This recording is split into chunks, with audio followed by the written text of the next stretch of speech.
প্রত্যেক পদে পদে আপনি শিরক পাবেন। আপনি আল্লাহকে ছাড়া সেজদা দেখতে পারবেন, আল্লাহকে ছাড়া মানুষ নজর করছে, মানত করছে, কসম করছে, কুরবানি করছে, সেজদা করছে, দোয়া করছে এবং ওসিলা পূজা করছে যে আল্লাহ বাদ দিয়ে অমুকে আমাকে পরকালে পার করিয়ে দিবে।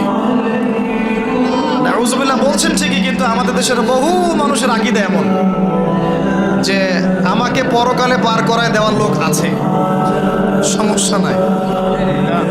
শোনেন, পরকালের প্রতিটা সুপারিশ আল্লাহর ইখতিয়ারে। একজন শহীদ, আল্লাহর পথের শহীদ, তিনি কিন্তু সুপারিশ করবেন, কিন্তু তিনি নিজের ক্ষমতায় করবেন না আল্লাহর ক্ষমতায় করবেন। আলেম, হাফেজ, আল্লাহর পথের যারা মুজাদ্দিদ ছিলেন, আল্লাহওয়ালা আউলিয়া মানুষ, নবীগণ, সিদ্দিকগণ, সুহাদা সুপারিশ করবেন নিজেদের ক্ষমতায় না আল্লাহর ক্ষমতায়। আকীদা স্পষ্ট না থাকলে তখন আমল করতে গিয়ে শিরক হয়ে যাবে।